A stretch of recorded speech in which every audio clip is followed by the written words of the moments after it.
حكايتنا بتبدأ مع مستكشف كبير جدا اسمه جيجر كليد. الراجل ده كان معروف في مدينة اسمها أفالونيا، والناس هناك كانوا شايفينه بطل أسطوري بيعمل مغامرات خطيرة ومحدش غيره يقدر يعملها. كان دايما بيتسلق جبال ضخمة، يدخل أماكن وعرة وصعبة، والكل كان مبسوط بيه وفخور بيه.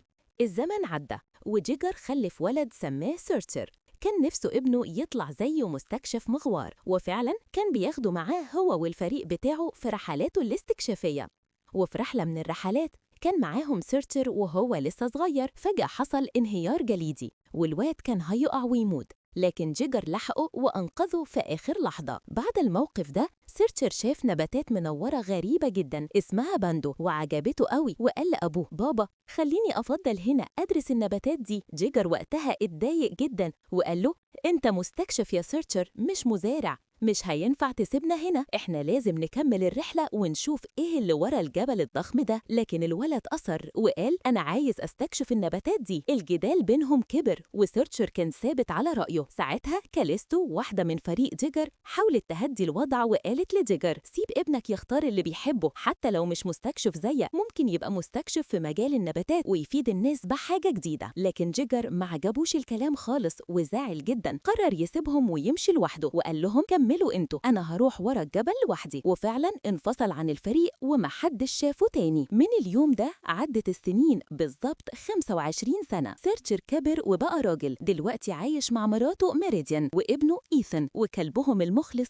ليجن. كانوا عايشين في بيت جميل وسط مزرعة مليانة نباتات باندو. النبات ده كان مهم جدا لأنه بيولد طاقة، وده اللي مشغل مدينة أفالونيا كلها. سيرتشر كان شغال في زراعة الباندو وابنه إيثان بيساعده، كانوا بيجمعوا المحصول ويوزعوه على المدينة. بعد ما خلصوا شغلهم يوم من الأيام إيثان وقف قدام تمثال كبير معمول لجده جيجر وسأل أبوه بابا هو ليه عمرك ما حكيت لي عن جده؟ كل الناس هنا بيقولوا عليه بطل ومغامر عظيم. رد سيرتشر وقال صح، جده كان بطل ومغامر الناس كلها بتحبه، بس الحقيقة إنه كان قاسي شوية، ما كانش بيقبل أي رأي غير رأيه وكان عايز يخليني نسخة منه. وأنا كنت نفسي أبقى مزارع واخترت طريقي. بصراحة أنا مبسوط إنك سمعت كلامي وبقيت مزارع زيه. رجعوا البيت وقعدوا يحضروا الأكل مع بعض وهم مبسوطين. فجأة سمعوا صوت طيارة نازلة في الحقل، خرقوا يشوفوا لقوا كاليستو اللي بقت دلوقتي قائدة فرقة الإنقاذ في المدينة. كاليستو قالت لسيرتشر في كارثة كبيرة، نبات البندق بدأ يفسد في مناطق واسعة من المدينة، ولو ما تصرفناش بسرعة كل المحصول هيموت والمدينة هتفقد مصدر الطاقة الوحيد اللي عندها.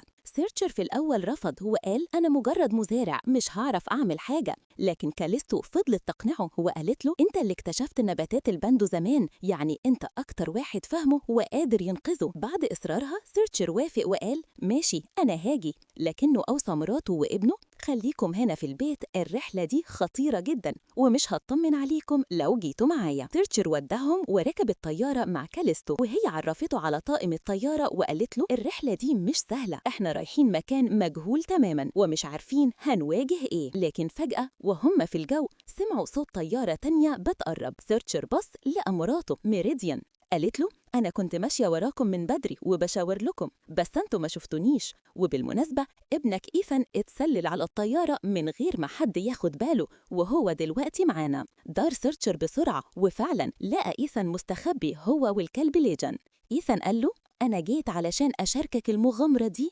وفجأة ظهرت كائنات عملاقة بتطير اسمها حاصد الأرواح، هجمت على الطيارة بشراسة وبدأت معركة قوية جدا. كاليستو مسكت سلاحها وهجمتهم، لكن الوحوش ضربوا الطيارة ودمروا أجزاء كبيرة منها. الطيارة كانت هتقع في اللحظة دي. ميريديان قفزت من طيارتها ونطت على الطيارة الكبيرة وأخذت وحدة التحكم وقدرت تنقذهم وتخرج بيهم من المكان. لكن للأسف في وسط الهجوم سيرتشر والكلب ليجن وقعوا من الطيارة. حاول يقوم ويلم نفسه لكنه لقى وحوش غريبة بتهاجمه.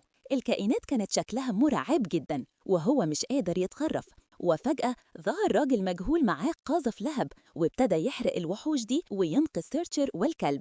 سيرتشر كان متوتر لكنه فضل يشكر الراجل الغريب ده وسأله أنت مين؟ الراجل قال أنا جيجر كليد. سيرتشر اتصدم وقال إيه يعني بابا؟ جيجر قال له أنا مش والدك ومش فاكر عندي ابن. لكن سيرتشر حاول يقنعه وقال له أنت سبتنا من 25 سنة، بس أنا ابنك. بص، دي الساعة اللي كنت مديها لك. لما شافها جيجر اتأكد وحضن ابنه. سيرتشر قال له بسرعة دلوقتي أنا عندي ابن اسمه إيثان ومراتي كمان، وهم فوق في الطيارة ولازم ننقذهم. جيجر فرح جدا وقال له يعني عندي حفيد لازم أشوفه فورا. في الناحية التانية كاليستو والطاقم كانوا لسه بيحاولوا يصلحوا الطيارة. إيثان طار بالطيارة الصغيرة، لكنه فجأة لقى نفسه واقف فوق ظهر كائن ضخم غريب.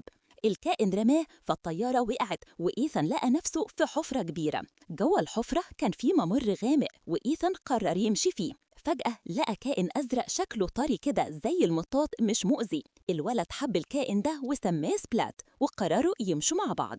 في نفس الوقت سيرتشر كان مع أبوه جيجر، كان بيسأله أنت اختفيت فين السنين دي كلها؟ جيجر قال له أنا بعد ما سبتكم رحت ناحية الجبل، لكن وقعت في حفرة ضخمة. من يومها وأنا عايش هنا. حاولت أخرج مرارا، وكل مرة أوصل عند نهر غريب مليان نار وأحماض ومعرفتش أعديه. لكن جيجر كان متفائل الوقت، مع الطيارات اللي معاكم أنا متأكد هنقدر نعديه سوا. وأثناء ما ماشيين لقوا ورق ألعاب واقع على الأرض. سيرتشر عرف على طول إن ده بتاع ابنه إيثان، فرح وقال ابني قريب من هنا، وجروا هما الاتنين بسرعة علشان يلاقوه. إيثان وقتها كان بيلعب مع سبلات، مسك كرة باندو ورماها له، لكن لما لمسها حس إنها حرقته زي الكهرباء. فجأة ظهر وحش ضخم ليه أذرع كتير جدا وبدأ يهاجمهم هو وصاحبه سبلات. الوضع كان خطر جدا، لكن في آخر لحظة وصل جيجر بقاذف اللهب وأنقذ حفيده. إيثان اتفاجئ جدا وقال أنت جده؟ الجد ضحك وقال أنا جدك يا بطل. جروا كلهم مع بعض ومعاهم الكلب ليجن، لكن الوحش كان لسه بيطاردهم. جيجر حاول يضربه بقاذف اللهب، لكن اكتشف إن السلاح خلص. في اللحظة دي ظهرت ميريديان بطيارة صغيرة، أنقذتهم كلهم ورجعتهم للطيارة الكبيرة. لما رجعوا الطاقم كله اتصدم لما شاف جيجر بعينيهم، كانوا فاكرينه مجرد أسطورة أو حكاية قديمة، لكن طلع عايش قدامهم. بعدها قعد جيجر مع حفيده وقال له أنا فخور بيك يا إيثان، لازم تبقى مستكشف عظيم وتكمل مسيرة عائلة كليد. إيثان اتحمس جدا وقال له أنا فعلا نفسي أبقى مستكشف زيك. لكن سورتشر اتضايق وقال سيبه في حاله، ما تحاولش تغير مستقبله زي ما عملت معايا. وهنا حصلت مشادة كبيرة بين الأب والجد، وإيثان شافهم بيتخانقوا فاتضايق وقرر يبعد عنهم.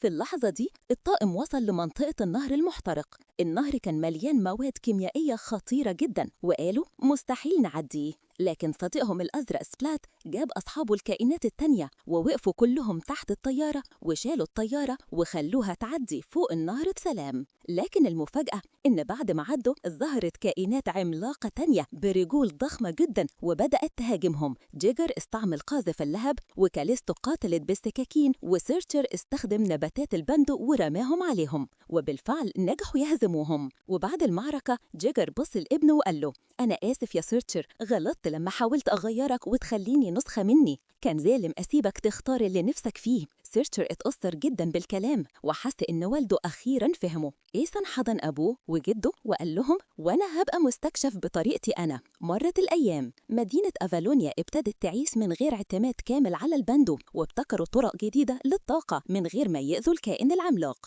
وسيرتشر رجع يزرع أرضه، وإيثان بدأ رحلته كمستكشف ومعاه جده اللي بقى يعيش معاهم. الأسرة كلها اتجمعت وقرروا يسيبوا الماضي ويفتحوا صفحة جديدة.